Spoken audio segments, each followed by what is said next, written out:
राम राम दोस्तों, ज्योतिष के इस खास कार्यक्रम में आपका फिर से स्वागत है। आने वाली 30 अक्टूबर 2023 को राहु केतु के राशि परिवर्तन का मकर कैप्रिकॉन वालों पर क्या प्रभाव पड़ेगा, इसकी चर्चा इस वीडियो में रहेगी। ये वीडियो मकर लगन वालों के लिए महत्वपूर्ण है, साथ ही चंद्र राशि जिनकी मकर है उनके लिए भी ये महत्वपूर्ण है।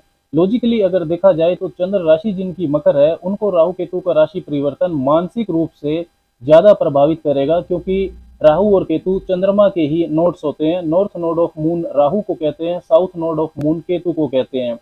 ज्योतिष में एक ही राशि में लंबी अवधि तक जो ग्रह गोचर में भ्रमण करते हैं उनका जब भी राशि परिवर्तन होता है तो वो लोगों के जीवन को बहुत गहराई से प्रभावित करता है, क्योंकि आपके जीवन के जो महत्वपूर्ण नक्षत्र हैं, शिक्षा प्राप्ति करना, कैरियर में विजन सेट करना, विवाह की तैयारी करना, संतान प्राप्ति की योजना बनाना, इन सब में एक योजना बनाकर चलने में आपको समय लगता है। इसलिए लंबी अवधि के जो ग्रह रहते हैं एक ही राशि में जो गोचर में भ्रमण करते हैं उनका महत्व और भी बढ़ जाता है। आने वाली 30 अक्टूबर 2023 को राहु मेष राशि से निकलकर मीन में प्रवेश करेंगे, आपके चौथे भाव से निकलकर तीसरे भाव में चले जाएंगे। और केतु तुला राशि से निकलकर कन्या राशि में प्रवेश करेंगे, आपके 10वें भाव से निकलकर 9वें भाव में चले जाएंगे। वक्री चलते हैं, ये हमेशा उल्टा चलते हैं। 29 मई 2025 तक 18 महीने के लिए राहु केतु की यही स्थिति बनी रहेगी। दोस्तों 12 अप्रैल 2022 से ही राहु आपके चौथे भाव में और केतु आपके 10वें भाव में चल रहे हैं।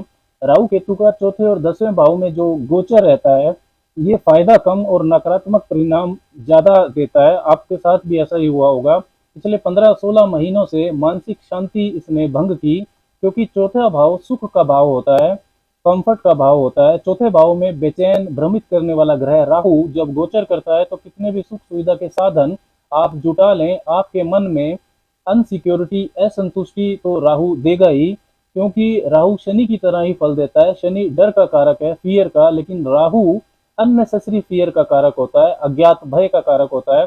तो सुख के अनुभव में आपकी कमी रही। हालांकि politics, real estate, home based business, agriculture से जुड़े मकर वालों ने राहु को लाभ भी दिया, लेकिन मानसिक शांति में नकारात्मकता ही रही। माता के सुख सहयोग में भी कमी आई तथा माता के स्वास्थ्य में भी परेशानियां देखने को मिली। उधर केतु ने 10वें भाव में कैरियर, नौकरी, व्यापार जो भी आप कर रहे हैं उसमें परेशानियां बढ़ाई।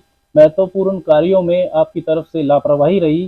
सीनियर्स, वरिष्ठ अधिकारी व सहकर्मियों से रिश्ते आपके खराब हुए। काफी मकर वालों ने इस दौरान नौकरी और व्यापार को बार बार बदला भी।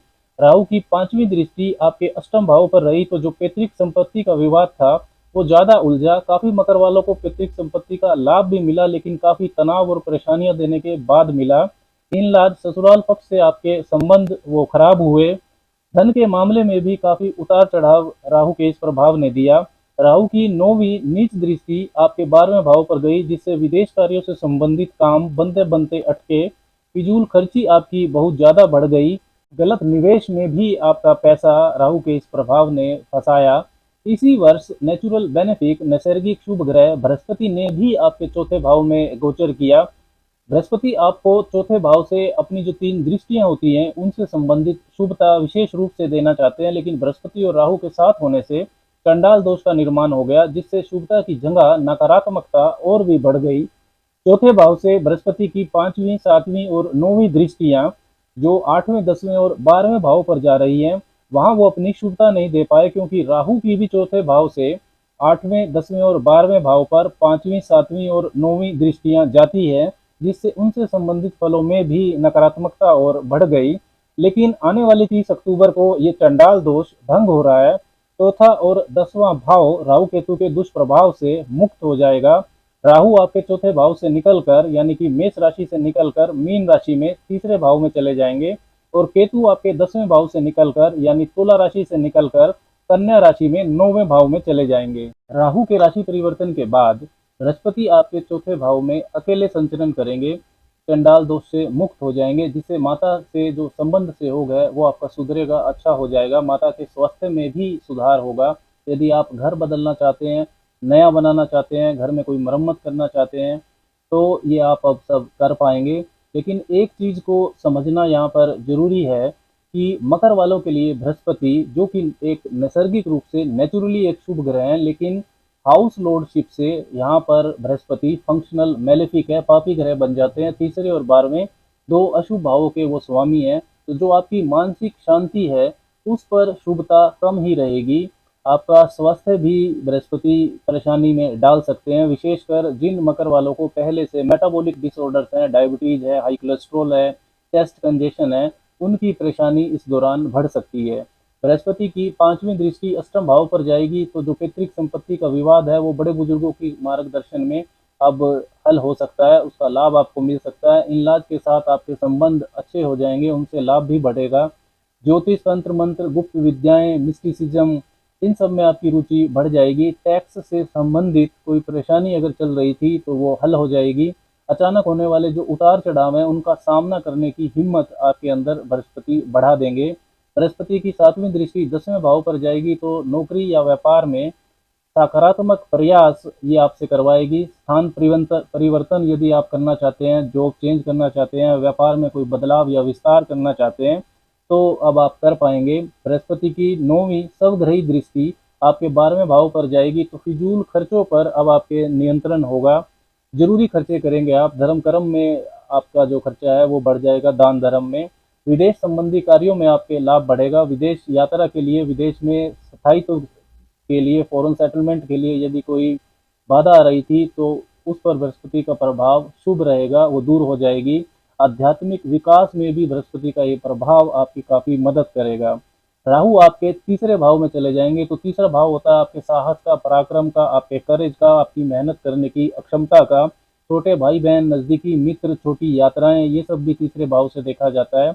इसके अलावा आपकी जो स्किल्स हैं, हैंड स्किल्स, आपकी कम्युनिकेशन स्किल्स, लिखना बोलना, आपकी नेटवर्किंग, आपकी क्रिएटिविटी, ये सब भी तीसरे भाव से देखा जाता है। तो साहस और पराक्रम आपका बढ़ाएगा राहु, सबसे आगे बढ़ने की प्रेरणा देगा। उसके लिए तरीका चाहे कोई भी हो।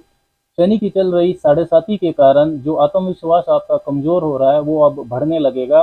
रिस्क लेने की अक्षमता आपकी बढ़ जाएगी। कोई भी यदि आप स्टार्टअप करना चाहते हैं तो आप कर सकते हैं। कम्युनिकेशन, लेखन, sales, marketing, advertisement, media, social media, sports, internet, इन क्षेत्रों से जुड़े मकर वालों को इसका विशेष लाभ देखने को मिलेगा। तीसरे भाव में राहु के होने पर भाई बहनों व नज़दीकी मित्रों पर आप डोमिनेट कर सकते हैं, उनसे आपके जो संबंध है वो खराब हो सकते हैं। राहु की जो पांचवी दृष्टि है वो सप्तम भाव पर जाएगी, तो व्यापार से आपका लाभ बढ़ेगा। आपका जो व्यापार है वो विदेश तक अगर फैलाना चाहते हैं आप तो फैला पाएंगे। नया व्यापार यदि शुरू करना चाहते हैं तो कर सकते हैं, नई साझेदारी भी कर सकते हैं। लेकिन जो पुराने साझेदार हैं उनसे आपके संबंध खराब हो सकते हैं। वैवाहिक जीवन में आपके मतभेद बढ़ सकते हैं। मिसकम्युनिकेशन, भ्रम की स्थिति साझेदारियों में राहु उत्पन्न करता है। राहु की शत्रु दृष्टि है ये, यहाँ पर आपको ध्यान रखना होगा। राहु की नौवीं दृष्टि आपके 11वें भाव पर जाएगी, तो ये लाभ आपका बढ़ाएगी। मेहनत आपकी बेकार नहीं जाएगी। आय के नए नए स्रोत बनाने का प्रयास आप करेंगे। प्रोफेशनल नेटवर्क सर्कल आपका बढ़ेगा जहां से आपको लाभ होगा। ईयर प्रॉब्लम्स, कान की किसी तरह की समस्या यदि मकर वालों को पहले से है तो राहु का ये राशि परिवर्तन उसमें आपकी परेशानी को बढ़ा सकता है। केतु आपके नवम भाव में संचरण करेंगे, तो नवम भाव होता है भाग्य का, लक, कुछ शिक्षा का, धार्मिक यात्राएं, धर्म कर्म, आपका फेथ, आपका बिलीफ सिस्टम, ये सब नवम भाव से देखा जाता है। तो भाग्य के भरोसे आप नहीं बैठेंगे केतु जब नौवें भाव में ट्रांजिट करेगा, क्योंकि तीसरे भाव का राहु भाग्य के भरोसे बैठने से ज्यादा अपने पराक्रम पर फोकस करने के लिए आपको प्रेरित करेगा। केतु के नवम भाव में गोचर करने से पिता के साथ मतभेद आपके बढ़ेंगे, उनसे वाद विवाद ज्यादा होगा। लंबी धार्मिक यात्रा आपकी हो सकती है। उच्च शिक्षा और रिसर्च में आपको शुभता मिलेगी। इस समय कोई अच्छा मार्गदर्शन आप छोड़ सकते हैं। इस चीज़ का आपको ध्यान रखना होगा कि किसी भी तरह की गाइडेंस आपको मिलती है तो आप उस पर फोकस करें। वो गाइडेंस आपको गुरु दे सकते हैं, आपके पिता भी दे सकते हैं। ट्रेडिशनल जो धार्मिक रीति रिवाज होते हैं वो, उन पर जो विश्वास है वो आपका कम होगा इस दौरान। केतु की जो पांचवी दृष्टि है वो आपके पहले भाव पर जाएगी, तो स्वास्थ्य के प्रति ये लापरवाही को आपके बढ़ाएगी। विचारों में भ्रम उत्पन्न होगा। केतु की नौवीं दृष्टि आपके पंचम भाव पर जाएगी, तो संतान प्राप्ति में अचानक से समस्या देखने को मिल सकती है। निवेश कार्यों में भी आपको सावधानी रखनी होगी। प्रेम संबंधों पर भी केतु का प्रभाव नेगेटिव रहेगा। उच्च शिक्षा, रिसर्च, अध्यात्म, कंसल्टेंसी, फिलोसफी, इस तरह के मामलों में केतु का नवम भाव में गोचर आपको शुभता जरूर देगा। कुल मिलाकर राहु केतु का जो राशि परिवर्तन है ये आपका जो साहस है, आपका हौसला, रिस्क टेकिंग एबिलिटी, इन सब को बढ़ाएगा, क्योंकि चंडाल दोष अब भंग हो जाएगा। लेकिन फिर भी सावधानियां तो आपको रखनी ही होगी। बृहस्पति के मंत्र ओम ब्रीम बृहस्पति नमः का जप आपको 10-15 मिनट हर रोज सुबह जरूर करना चाहिए। धार्मिक पुस्तकों का दान अगर आप मंदिर में करते हैं, उससे भी आपको निश्चित लाभ होगा। राम राम।